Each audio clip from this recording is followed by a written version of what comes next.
When people think about moving to Hawaii, they think paradise means easy life. But the reality is, living here comes with real trade-offs. Aloha! I'm Tina Marie Gamble, and after living in Hawaii since 2011, living and working in real estate on Oahu, I'm breaking down the brutal truths about moving to Hawaii that no vacation blog ever talks about. I'll show you the cost no one expects and why military life follows you everywhere, and one little thing about the weather that surprises everyone. Let's dive in. All right, well, everything is expensive. Walk into any Foodland on Oahu and you'll see it right away. People getting regular groceries doing the math in their heads. The sticker shock is real, and that's just the start. But let's talk about why.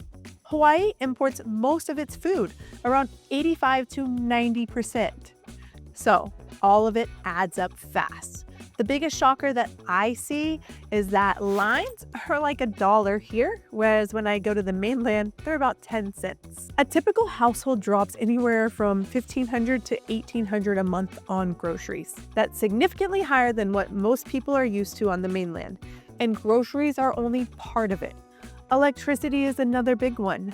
The average monthly bill in Hawaii sits around $210 and almost double the national average. Gas usually runs about $1 more per gallon too, usually landing in the mid-4s to the low 5s. And when we talk about weather later, you'll see how it quietly drives those power bills in ways most people never think about. Stick around. Now, when you zoom out, the numbers are rough. The overall cost of living in Honolulu is over 80% higher than the national average. Housing costs are almost 200% higher. More than half of residents spend more than half of their income just on housing. But here's the silver lining that most people don't expect. When groceries and gas cost more, a lot of your entertainment suddenly costs nothing. Hiking is free, the beach is free, and you grab some snacks and you're good. On the mainland, you're paying for going bowling, going and playing on go-karts, indoor play places, or rock climbing because the weather pushes you inside. In Hawaii, the weather does the opposite. Once you've got a surfboard, you surf. Once you've got a decent pair of shoes, you hike. That shift changes how you spend money, and it changes how you live. And that adjustment really matters when you realize there's no quick weekend escape somewhere else. We'll talk about that more in a minute. But first, before we move on, if you're seriously considering a move to Hawaii and you want to see what's actually available in your price range right now, I help military families and mainland buyers make smart decisions every day. My contact info is in the description box below. Don't hesitate to reach out. Now, let's keep going. Number 2, you're literally on an island. Right by Friday afternoon, your brain does that thing where it says, let's get out of town for the weekend. Except here, there's nowhere to drive. You're surrounded by the ocean, and the mainland is about 2,500 miles away. That distance is harder than most people expect. Visiting family isn't a quick trip. Flights add up fast depending on where you're coming from, and you can't just pop on to visit family for a long weekend. That creates a kind of mental weight most people don't think about before they move, and that isolation leads to something we'll talk more about when we get into the community life. I'll get into that in a minute. Now, you really can't escape people here. You see the same faces over and over, and that changes how you interact, how you show up, and how you build relationships. But here, the flip side. You slow down. You actually get outside and explore where you live. And traveling between the islands is surprisingly easy and affordable. When island fever hits, you don't need to leave Hawaii. You just need to hop to another island. Maui feels totally different. The Big Island feels massive and wild. Kauai is quiet and laid back. Even short trips feel like a reset. There's another part most people miss. You're a lot closer to Asia than you think. From here, flying west can make just as much sense as flying east. That changes how you think about travel and where you choose to go. Living on an island forces you to rethink what home really means. Visits take planning. Drop-bys on weekends don't really exist. And once you accept that, life here starts to feel very different, in both good ways and challenging ones. Number 3, flights home are a big deal, so let's be real. Planning a visit home or having people come see you isn't like booking a quick weekend trip. It's actually a whole thing. Time off, planning ahead, and real money. A 10-day trip to Oahu for a group of 4 from the mainland can easily cost way over $10,000. Airfare alone can run about $2,500. That distance changes how you think about visits. You can't just pop on to visit families for a long weekend, and most people don't fully feel that until they're living here. But here's the flip side. When visitors come to you, it actually means something. Flights to visit family and friends are expensive, but when family and friends come out here, you're giving them a place to stay. You become the tour guide. And the best part is, so much of what you do together is free. Beaches, hikes, sunset views. You're not paying for the entertainment the same way you would on the mainland. I've had friends and family visit me who probably wouldn't be visiting me unless I was in Hawaii, right? So when you live in Hawaii, people find a reason to make the trip. Suddenly, you feel like you've got a guest house. And honestly, that part is pretty special. Those visits tend to be more meaningful. You spend real time together. But they also shine a light on the reality of living here, especially when it comes to space, planning, and how different island life really is. Number 4, homes are smaller and older. A lot of mainland buyers get surprised when they see what $500,000 actually buys on Oahu. And yeah, it's probably not what you're used to, but our equity gains are also not what you're used to. Most homes here are older, many built in the 1950s and 1960s. You're paying more money for less space. A place in the mid 400s into the high 500s in Honolulu might be around 1,000 square feet. On the mainland, the same budget could get you closer to 2,500 square feet. Many older homes here fall between 750 and 1,500 square feet, and that comes with more upkeep because of humidity, salt air, mildew, and other things that we have here in Hawaii. Here's the reality though. You do get less space, but you don't live inside the same way you do on the mainland. You're outside more. That's the trade-off. The weather makes it easy to spend your time hiking, at the beach, or just being outdoors instead of sitting inside a big house. Once you understand how island life works, that shift starts to make sense, especially when you realize how long it can take to get anywhere on Oahu and why people choose to live their lives outside instead of inside their homes. Number 5, traffic is shockingly bad. Your GPS will lie to you on Oahu. It shows up green lines and short drive times, but real life looks very different. You're sitting in the car, watching the clock, hoping you still make it to your kid's soccer game.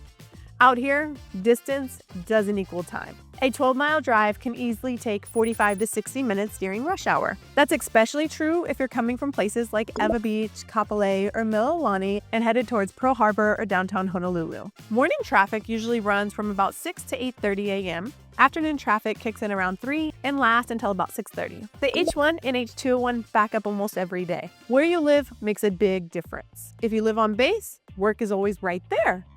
If you live off base on the leeward side, longer commutes are just a part of the deal. And this matters even more when you factor in island time, which we'll talk about in a little bit. It changes how you plan your day and how flexible you have to be. That said, you do adapt. You learn patience, you find good podcasts, and if you're driving in early like 5 or 6 a.m., it's already midday for family and friends back on the mainland, and that's when people call their parents or grandparents. And on the way home, that drive becomes your time to decompress from work. If you live off base, yes, you're spending more time in traffic, but when you look at the long-term picture, especially equity and lifestyle, a lot of people decide it's worth it. And honestly, most of the best beaches aren't right next to base anyway. Once you understand how time really works here, it starts to make sense why locals move at a different pace. And that understanding becomes important when you're adjusting to life and the culture on the island. Number 6, locals don't owe you friendliness. If someone feels distant at the grocery store, it's probably not about you or something you did today. It's tied to history, and a lot of people moving here don't realize how deep that goes. Back in 1893, the Hawaiian kingdom was overthrown. The queen was forced out, and Hawaii was later annexed without the consent of Native Hawaiians. That history still matters. In 1993, the U.S. government formally acknowledged what happened, and the Hawaiian sovereignty movement is still very real today. Every year, people gather to honor that history and the last reigning monarch. Before you move here, it's really important you learn the history of Hawaii. Once you do, a lot of things start to make sense. Some locals aren't excited about mainlanders or military being here, and it's not personal, but it comes from real pain and real loss tied to the overthrow of the kingdom, and this is about respect. If you come in mindful and respectful, That effort goes a long way. When you respect the culture, people notice and real relationships start to form. That awareness becomes even more important once you experience a slower pace of life here, which is something we'll talk about now. Number 7, island time is not a myth. That 2 p.m. barbecue, people show up around 4. The 7 p.m. concert, it probably starts closer to 8:30. And that's island time. If you fight it, you're going to be frustrated all the time. Things move more slowly on Oahu. That doesn't mean people are lazy. It's just a different way of looking at time. Being present matters more than moving fast. Start times are flexible, and everyone kind of knows that going in. And it's not just social stuff. This shows up everywhere. Contractors say a job will take a month, and it turns into 2. Deliveries run late. Shipping delays are very normal here. There's a reason for that. Hawaii has limited resources and relies on shipments coming in from the mainland. If something is delayed, there's no backup supplier a few hours away. You just wait. You see this most clearly with food. On the mainland, if you want watermelon in the middle of winter, you can usually find it. Here, if it's not in season and we don't have it, it's just simply not available. If there are no strawberries this week, there are no strawberries. And people just accept that because it takes time for things to arrive. Life feels less rushed here, more human. You're not stressing about being exactly on time to a birthday party. If the kids took longer to get out the door, it's fine. Everyone understands. If you embrace island time, life gets easier. If you don't, it can wear on you fast. Learning to roll with that rhythm matters more than people expect, especially when the days start blending together and the weather stays the same. Number 8. The weather barely changes after a while living here. You'll catch yourself thinking, today's sunny and the pool will be warm, or today's sunny and the pool's probably cold because it's December. It sounds funny now, but you'll see what I mean over time. There really aren't seasons here the way most people think about them. Summer and winter technically exist, but they don't feel that different. Most days sit somewhere between 70 and 85 degrees. That gap between winter and summer is usually only about 5 to 10 degrees. If you're used to fall colors, spring air, or real seasonal change, that sameness can start to feel strange. When I first moved here, someone told me eventually you'll start judging the sunny days. I thought that sounded ridiculous and I couldn't even make sense of it. But it's actually so true. And mind you, I've been here since 2011. After a while, it's like, today was sunny and hot. Today was sunny and humid. Today was sunny and the pool should be warm. Today was sunny, a little bit of overcast, perfect for hiking. Ooh, today is sunny and a really good beach day. You'll start noticing tiny differences. And even with that, you'll still love that the weather doesn't really change. You can always get outside. You can still live your life no matter the month. That constant climate shapes everything here, from daily routines to how people move through life. And it even affects how the military presence fits into day-to-day island culture. Number 9, you cannot avoid the military bubble. You'll notice this pretty fast. Military life doesn't stay on base here. You'll see it everywhere. Walk around places like Kapolei or Mililani and you're constantly running into people connected to the military.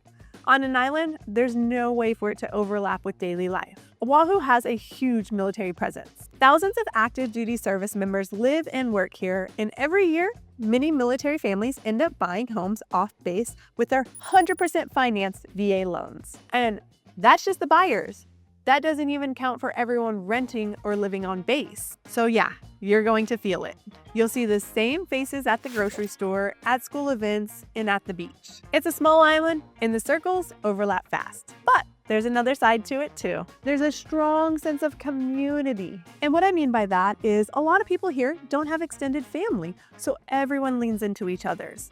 Holidays, deployments, long trainings, people show up for one another. You'll see it especially around Thanksgiving and Christmas. You might not plan on being part of that bubble, but once you're here, you kind of are. And for a lot of people, that ends up being one of the best parts of living on the island. Number 10. It's hard to feel anonymous. This happens all the time here. You walk into a local spot and the owner calls you by name. That's island life. People recognize you. You're going to see the same faces over and over. The cashier at the grocery store, the barista who knows your order, the same auntie at checkout every week, and your favorite real estate agent who helped you find your home in paradise. It's a tight community and everyone's connected in ways you don't expect. Because of that, your reputation matters a lot. When you treat people well, it sticks. And when you don't, that sticks too. But there's no disappearing into the crowd here, and this ties into everyday life more than people realize. When you live somewhere this visible, how you show up matters. How you act, how you carry yourself. The aloha spirit people talk about is real, and the people notice whether you have it or not. You'll hear this over and over once you're here. Your name, your energy, your reputation, they follow you. On an island, that's just how it works. Number 11, outdoor life and health is basically mandatory. Now, if your idea of a perfect weekend is staying on the couch and watching Netflix, this might not be the place for you. Although a day like that here and there is totally fun and accepted because we do get some rainy days here and there. Life here pulls you outside. Whether you plan on it or not, or if you hate the beach or hiking, you're going to get bored fast. Everything revolves around being outdoors. Surfing, paddling, hiking, swimming, snorkeling, freediving, all of it. These are just parts of everyday life here. You'll see marathons, half marathons, triathlons, Ironman races, swim meets, surf competitions, and so much more going on all of the time. And the difference shows. Every time I go back to the mainland and walk around different cities, I notice it right away. People walk, sure, but you also see a lot more smoking and more sedentary habits. Here, it's different. You're surrounded by surfers, runners, hikers, and people who are just naturally active because that's the environment. Being around that kind of energy changes you. Even if you're not super into fitness right now, the healthy lifestyle will rub off on you. There's a saying that you become like the 5 people you spend the most time with. Out here, there's a much higher chance that those people care about health and being active. That outdoor lifestyle becomes a part of who you are. And while it comes with some tropical realities, we'll talk about that right now. Most people end up realizing the trade-off is more than worth it. Number 12, those tropical realities. Bugs, geckos, and roaches do exist. Living in a tropical climate means bugs are a part of everyday life. You're going to see them. Geckos, roaches, mosquitoes, ants, centipedes. That's just how it works here. Roaches show up in a few forms. The big ones people call B52s, and the smaller ones you'll recognize right away. And yes, roaches can end up in your car, especially if you eat there or your toddlers leave crumbs behind. It happens more than people expect. Some areas deal with bugs more than others. Places with more moisture tend to see more insect activity, while drier parts of the island usually have fewer issues. Either way, it's something everyone adjusts to. Geckos are the one exception most people end up being okay with. They're everywhere, and they actually help. They eat mosquitoes, moths, flies, and smaller bugs. They're quiet, harmless, and after a while, they just become part of the house. Pest control is very common here, and preventative maintenance goes a long way. With regular care, most homes keep things under control without much stress. It's all a part of living in a tropical environment. And once you zoom out, dealing with bugs ends up being one of the smaller adjustments compared to what island life really throws at you next. Career tempo can be intense. While you're adjusting to island time and figuring out daily life, military work doesn't slow down. In some cases, it ramps way up. Depending on the unit, the tempo can be intense. Training cycles and deployments can stack up fast. Some service members are gone for weeks or even months at a time, which means their spouses are holding things down solo on an island far away from family support. A lot of units here rotate in and out of the field regularly, training, exercises, and long stretches away from home. That's just a part of the life in certain commands, and it can be hard, especially when you're far from relatives and familiar routines. But this is also where the community side of military life gets stronger. Most people here don't have family nearby. That's true for almost everyone. So when holidays roll around, friends step in. Thanksgiving turns into a shared meal with people in the same situation. Birthdays, long weekends, tough stretches, everyone shows up for each other. And when multiple spouses are dealing with deployments or trainings at the same time, those bonds get even tighter. You're going through it together, and that creates a real sense of unity. That support system becomes essential out here, and it leads straight into the bigger question every person moving here eventually has to answer: whether this life works for you or not in the long run. Well, number 14, Hawaii will change you. Well, living here changes people. That part isn't optional. The only real choice is how you respond to it. If you fight the island, it's going to be tough. Pushing back on the slower pace, ignoring the culture, trying to live like you're still on the mainland. That usually leads to frustration. Things feel harder than they need to be. But when people lean into it, everything shifts. Slowing down a bit, being open to how things work here, showing respect, and building real connections. That's when the experience starts to feel different. For a lot of people, it ends up being one of the best assignments they ever had. This is all about adjusting to a completely different way of living. And for many military households, Hawaii becomes an assignment they compare every future move to.